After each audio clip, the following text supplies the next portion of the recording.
Bring up, Sister May. 1, 2, 3, go.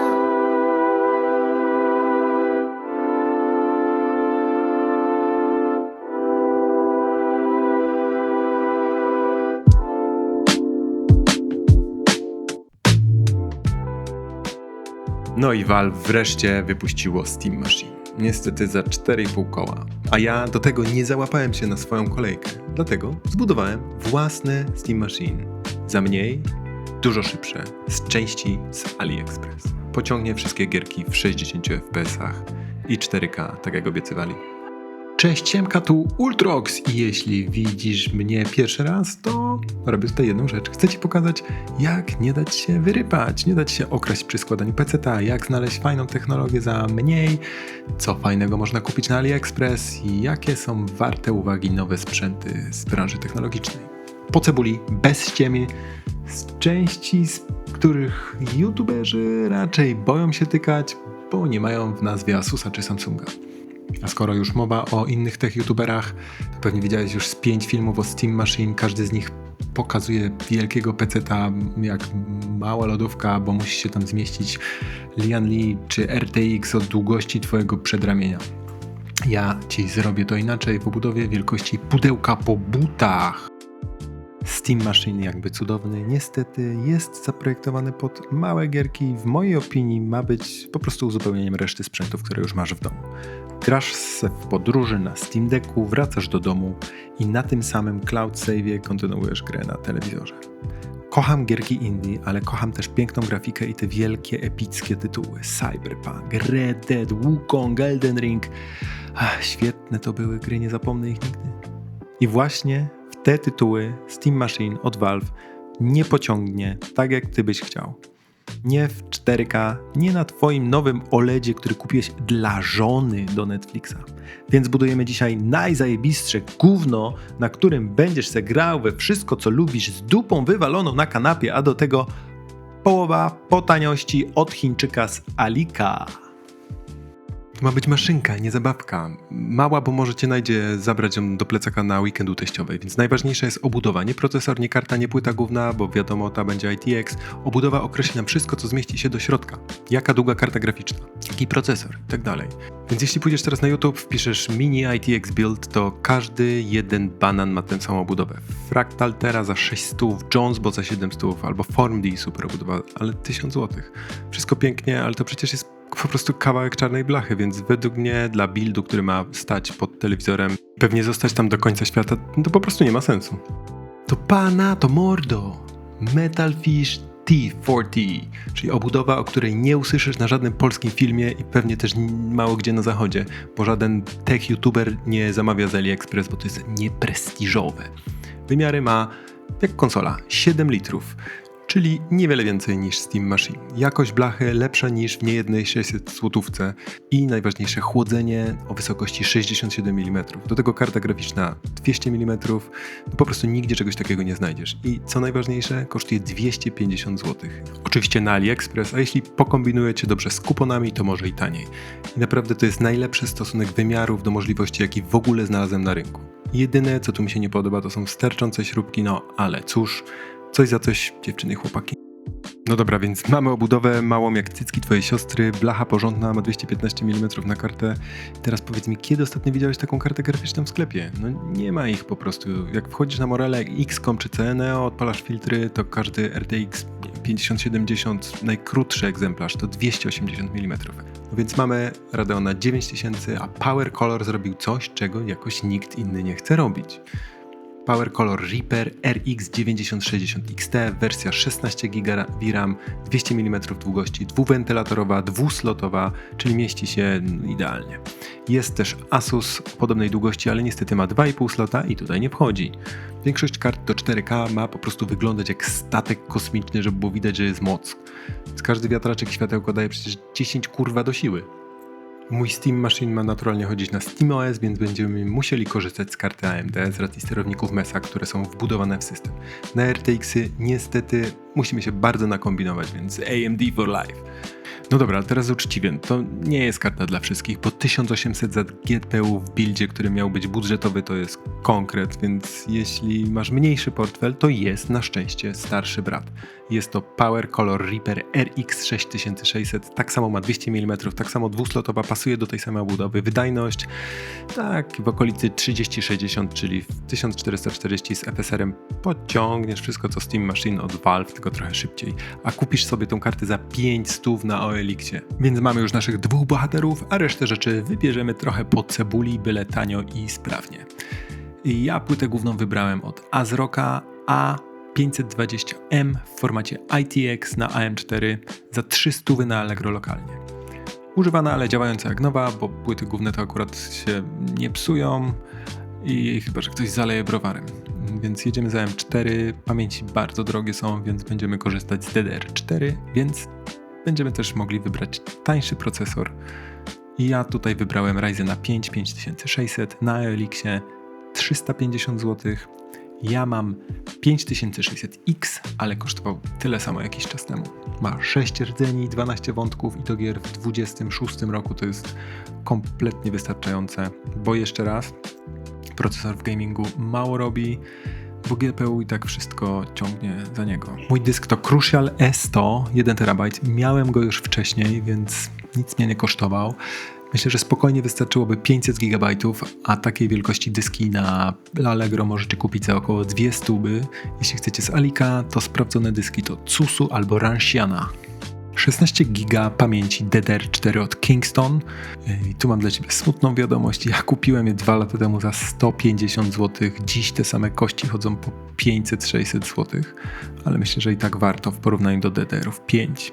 Więc zaglądaj na OLX-ika albo Allegro lokalnie. Czasem ktoś sprzedaje naprawdę w dobrej cenie po upgrade'zie do DDR5 i można je zgarnąć naprawdę tanio.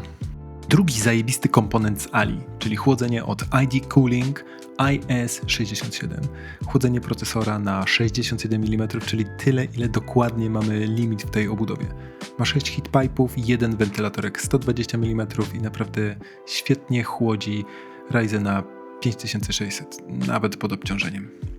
180 normalnie na Ali, ale z kuponem kupisz za jakieś 130. Polski sklep tego w ogóle nie ma, a jakby miał, to sprzedawałby za 2,5 stówy.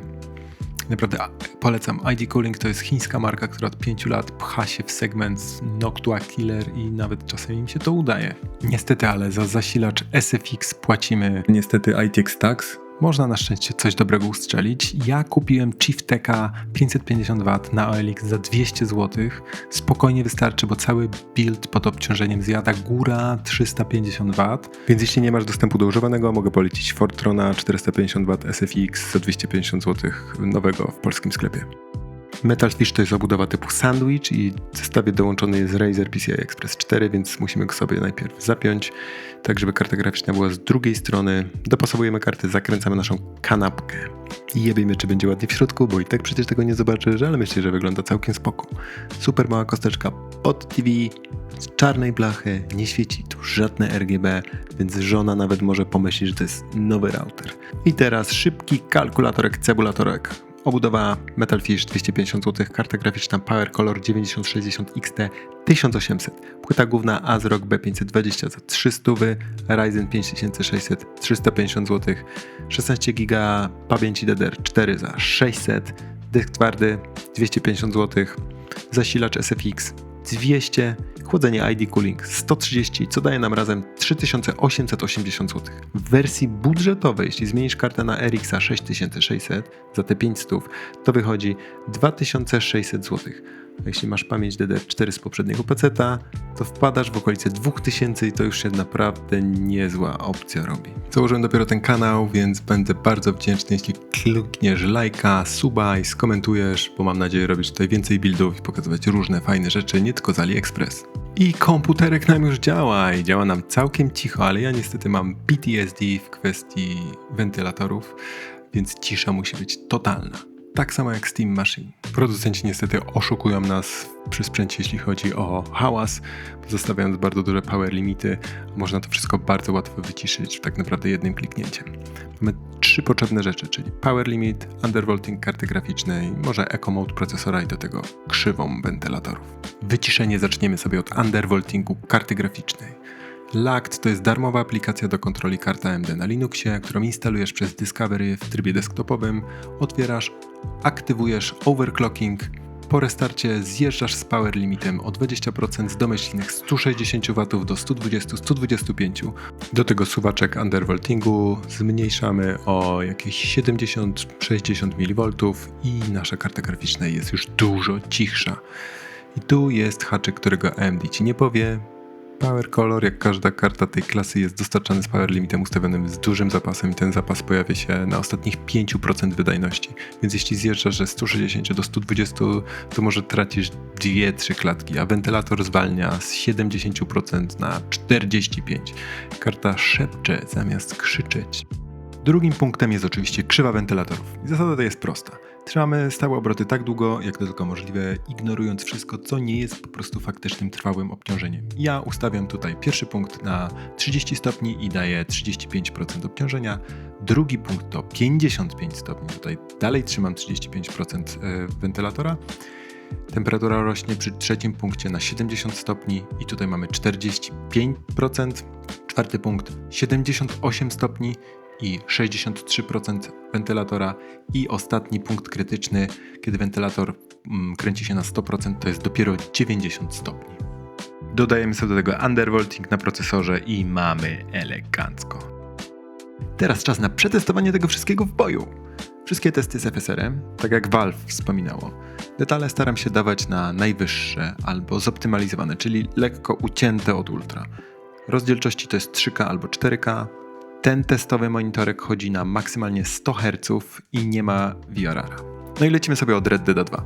Gierka zapieprza aż miło. 4K Ultra z upscalingiem w quality dobija do limitu monitora, czyli 100 kurwa klatek!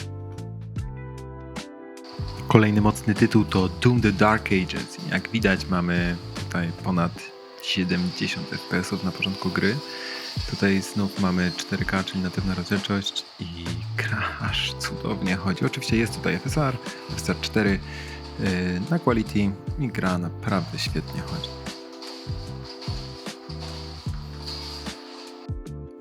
007 First Light sytuacja jest zdeczkę inna, bo w tych lokacjach, w których nie za dużo się dzieje, procesor nie jest za bardzo obciążony, gra naprawdę chodzi świetnie.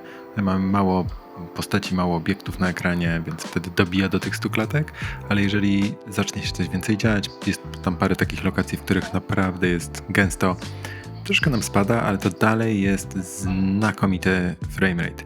Gra chodzi w ultra, które lekko zostały przycięte według tego, co znalazłem gdzieś na Reddicie, czyli prawie max. Do tego mamy FSR, niestety stary FSR na quality. Pragmata to jest znakomicie zoptymalizowany tytuł, który chodzi na RE Engine, ale jak się okazuje, wcale na naszym sprzęcie nie chodzi tak znakomicie jak inne tytuły, które tutaj pokazywałem. Bo mamy tu około 70 fps, tutaj znów jest 4K, detale absolutnie wymaksowane i wydaje mi się, że mogłoby to chodzić lepiej. Pewnie gdybym obniżył trochę detale. FSR 4 na quality, tak jak w każdym innym tytule, gra naprawdę jest bardzo przyjemna. Black Myth Wukong niestety nie radzi sobie najlepiej w rozdzielczości 4K, więc musiałem obniżyć do 1440p. I tu w FSR 4 na quality i detalami na high, czyli nie tymi najwyższymi, gra chodzi już całkiem nieźle, bo jest to ponad 60 fps, dobija nawet czasem więcej, a zdecydowanie wygląda lepiej niż nawet PlayStation 5 Pro, także bardzo polecam. Crimson Desert, jedna z moich ulubionych gier w 2026 roku, chodzi jak masełko w 60 fps, nawet trochę ponad. FSR 4 jak zwykle, rozdzielczość 4K i mamy tutaj detale ultra, troszeczkę obniżone, żeby zoptymalizować tą chodzi. I do tego mamy Ray Tracing, bo ta gra natywnie chodzi z Ray Tracingiem i naprawdę jest bardzo przyjemnie. Grałem w to na PlayStation 5, tam naprawdę była kicha, wersja PC-towa znacznie lepsza. Musi być oczywiście Cyberpunk, w testach bez tego się nie obejdzie, więc oto i on. I mam tutaj 2 setupy. Pierwszy to jest ten, który widzicie na ekranie, dobija nam do 90, nawet czasem i 100 klatek. I gra chodzi w 3K, bardzo dziwnej rozdzielczości 2880 i mamy tutaj detale Ultra, FSR, Quality, zapierdala. Sytuacja jest zdeczka inna, kiedy przełączam się na telewizor, bo też chciałem to przetestować i mamy tutaj telewizor 4K i niestety troszeczkę już jest gorzej. Dalej te same maksymalne detale i gra oscyluje gdzieś w granicach 55, nawet 60 parę klatek, w zależności od tego, co dzieje się na ekranie, więc mogło być troszkę lepiej, ale zawsze można obniżyć trochę te detale. Jakby nie było, taka jakość i performance na Steam Machine, to nie udałoby się, moglibyśmy o tym tylko pomarzyć. I mamy naszego małego Steam Machine z AliExpress, cichego jak myszka, gra w 4K, kosztuje naprawdę dobre pieniądze, jeszcze do tego możesz sobie z synem poskładać.